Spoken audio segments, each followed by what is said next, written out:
అందరికి వందనాలు. దేవుడు నాకు ఇచ్చిన ఈ అవకాశాన్ని బట్టి ఎంతగానో దేవుని స్తుతిస్తున్నాను. ఆయన పలికిన 7 మాటల్లో ఒక మాట కొరకు దేవుడు నన్ను ఎన్నుకున్నాడండి. దేవునికి వేలాది వందనాలు, స్తోత్రాలు.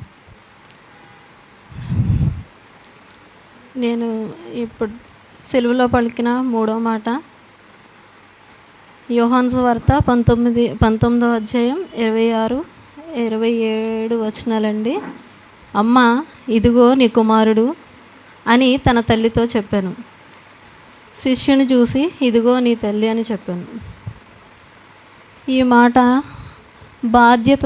బాధ్యతతో కూడిన మాట కదండి. మనకి బాధ్యతను తెలియజేస్తుంది. యేసుక్రీస్తు ప్రభు కదండి, ప్రీతి చెప్పినట్టుగా అంత కూల్గా ఏం లేరు. ఆయన చాలా స్ట్రగుల్ అవుతున్నారు, చాలా శ్రమ పడుతున్నారు. చిన్న గాయమైతే కూడా అమ్మో అంటాం మనం. చాలా చిన్న గాయాలకే, ఒక ఏదైనా కట్ చేస్తున్నప్పుడు చేయి తెగినా, లేకపోతే నడుస్తున్నప్పుడు ఏదైనా తగిలినా చాలా ఎంతమందికి చెప్తామో, ఎంతమందికి చూపిస్తామో.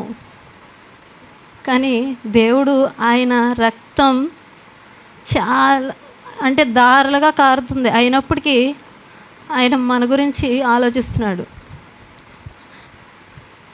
ఎంతగా అంటే ఆయన శ్రమ, ఎంత భయంకరమైన బాధ భరిస్తూ కూడా మన గురించి ఆ శ్రమ ఎంత బాధపడుతున్నా, ఎంత శ్రమ పడుతున్నా, ఎంతో విలువైన మాటలు బాధ్యత గురించి మనకి ఆయన చెప్తూ చాలాసార్లు మనమైతే ఏం చేస్తామండి, చాలాసార్లు మనకి ఏమీ కలగకపోయినా, ఏ బాధ లేకపోయినా, అస్సలు ఏదో మనకి ఏదైనా ఒకరు ఏదైనా బాధ చెప్పుకుంటున్నా, ఏం చేసినా చాలా ఈజీగా ఏదో మనకి ఏదైనా శ్రమ వచ్చినా సరే మనల్ని మనం తిట్టుకుంటాం, లేకపోతే ఎదుటి వాళ్ళని నిందించేస్తాం, చాలా దూషణగా మనం మాట్లాడతాం. కానీ దేవుడు మన కొరకు బాధ్యత గురించి దేవుడు అక్కడ ఆయన బాధ్యత చూపించాడు, మనకు బాధ్యత గురించి చెప్తున్నాడు. అంతగా ఆయన ఎంత శ్రేష్టమైన మాటలు కదండి. చిన్న చిన్న మామూలుగా పైన మాటలు పలికిన మాటలు కాదు, ఎంతో శ్రేష్టమైన మాటలు, ఎంతో గొప్ప సందేశాన్ని ఇచ్చే మాటలు ఆయన పలికారు.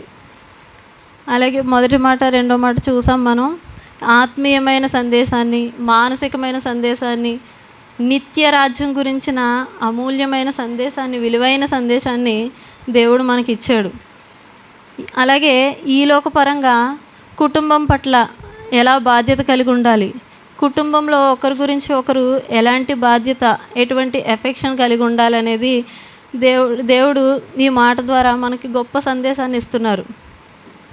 ఎందుకంటే శిలువలో ఆయన పలికిన మాట కదండి. మళ్ళీ ఒకసారి చూద్దాం. అమ్మ, ఇదిగో నీ కుమారుడు, ఇదిగో నీ కుమారుడు అని తన తల్లితో చెప్పాను కదండి.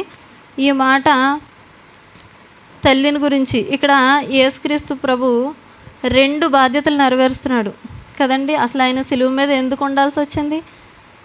తండ్రి చిత్తాన్ని నెరవేర్చడానికే కదా. అక్కడ ఆ తండ్రి చిత్తాన్ని నెరవేర్చడానికి శిలువ మీద ఉండి నెరవేరుస్తూ కూడా తల్లి బాధ్యతను తీసుకున్నాడు ఆయన.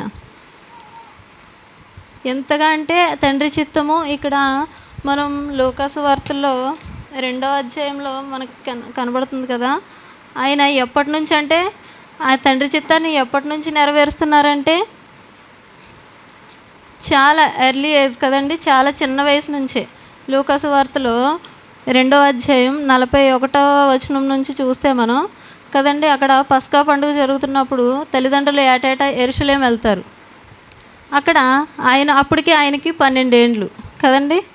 అప్పటికి ఆ యెరూషలేము వెళ్ళినప్పుడు అక్కడ ఆచరించుకుని తిరిగి వచ్చే సమయంలో ఒక రోజు దూరం వెళ్ళిన తర్వాత తల్లిదండ్రులు చూసుకుని మళ్ళీ ఆయన దగ్గరకు వచ్చినప్పుడు ఆయన చెప్తున్నారు, ఇక్కడ తల్లి చెప్తుంది, తండ్రి అంత టెన్షన్ పడ్డారో, తల్లి ఎంత టెన్షన్ పడిందో అని చెప్తుంటే ఆయన అంటున్నారు, ఆయన మీరేలా నన్ను వెతుకుచుంటురి, నేను నా తండ్రి పని మీద నుండవలనని మీరు ఎరుగరా అని మాట అని వారితో చెప్పాను అని చెప్పి ఆయన తండ్రి పని మీదే ఉండిపోలేదు కదండి. తల్లిదండ్రులతో కూడా మళ్ళీ అంతటా ఆయన వారితో కూడా బయలుదేరి నజరేతునకు వచ్చి వారికి లోబడి ఉండెను కదండి. తల్లికి లోబడి ఉన్నాడు ఆయన కదండి. ఇక్కడ ఎంతగా ఆయన తండ్రి బాధ్యత నెరవేరుస్తున్నాడంటే, ఆయనకి ఆహారం ఏంటంటే, అన్నపానీయాలు ఏంటంటే తండ్రి చిత్తాన్ని నెరవేర్చడమే. అంతగా ఆయన తండ్రి చిత్తాన్ని చిన్న ఏజ్ నుంచి, ఆయన వచ్చిన చిన్న ఏజ్ నుంచి ఆయన సిలువ మీదకి ఎక్కేంత వరకు, ఆయన ప్రాణం విడిచేంత వరకు కూడా తండ్రి చిత్తాన్నే నెరవేరుస్తున్నాడు. ఇంకా ఆ నెరవేరుస్తూ కూడా ఇక్కడ తల్లి బాధ్యత ఇక్కడ ఏంటండి, ఆయన వారికి లోబడి ఉండెను కదండి. ఇక్కడ ఇంకొక విషయం ఏంటంటే కుటుంబం పట్ల ఒకటైతే దేవుడి చిత్తాన్ని నెరవేర్చడం అయితే, రెండోది తల్లి పట్ల కన్నవారి పట్ల ఉన్న బాధ్యత గురించి ఆయన తల్లికి లోబడ్డాడు కదండి. ఇక్కడ మనకి పరిశుద్ధ గ్రంథంలో కూడా తల్లిదండ్రుల గురించి చాలా అమూల్యమైన మాటలు ఉన్నాయి కదండి. చాలా ప్రాముఖ్యత ఉంది. అది ఏంటంటే ఆయన ఎంతగా అంటే మనకి చెప్తున్నాడు. ఒక ఆజ్ఞ, దేవుడిచ్చిన 10 ఆజ్ఞల్లో ఒక ఆజ్ఞ తల్లిదండ్రుల గురించే, తల్లిదండ్రులకి లోబడి ఉండమని. మనం దీర్ఘాయుష్మంతులం అవ్వాలంటే ఆయనకి తల్లిదండ్రులకి సన్మానించాలి, వారికి లోబడి ఉండాలి కదండి. ఇప్పుడు తల్లిదండ్రులని సన్మానించమని, నీకు ఇవ్వబడిన దేశంలో నువ్వు దీర్ఘాయుష్మంతుడిగా ఉండాలంటే నువ్వు తల్లిని తండ్రిని సన్మానించమని వాక్యం చెబుతుంది మనకి. ఈ రోజుల్లో బాధ్యతని మర్చిపోతున్నాం, దేవుడిచ్చిన ఆజ్ఞని మర్చిపోతున్నాం కదండి.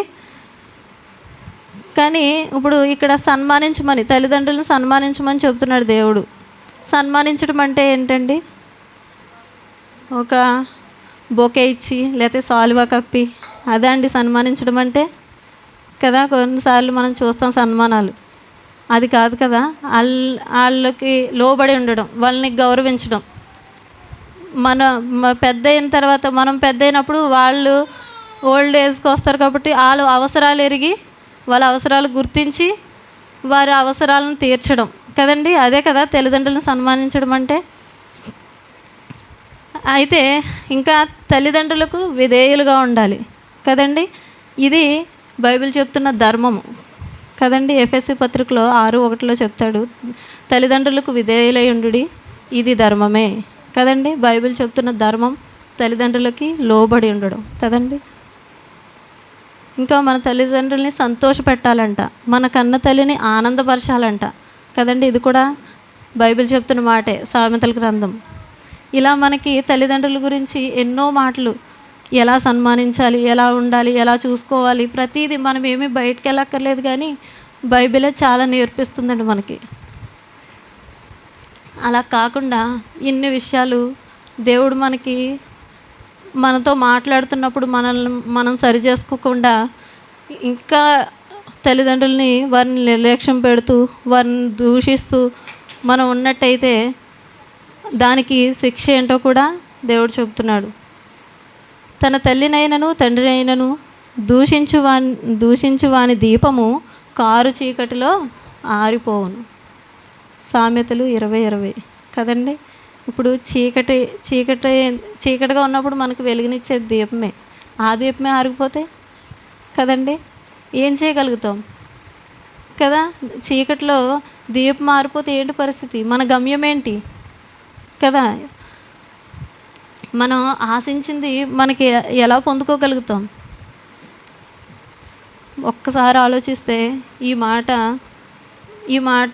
ఒక్కటి మాత్రం గుర్తుంచుకోవాలండి. ఇక్కడ మనకి బైబిల్లోని మాటే, నీవు చేసినట్టుది నీ మీదకి చేరును, నీవు చేసినట్టుది నీకు చేయబడును, నీవు చేసినదే నీ నెత్తి మీదకి వచ్చును కదండి. ఇది మనం మధ్యలో పలుకుతున్న మాట కూడా, అంటే మన మధ్యన ఉన్న మాట మనం వాడుకగా కూడా ఇటువంటివి వాడుతూ ఉంటాం.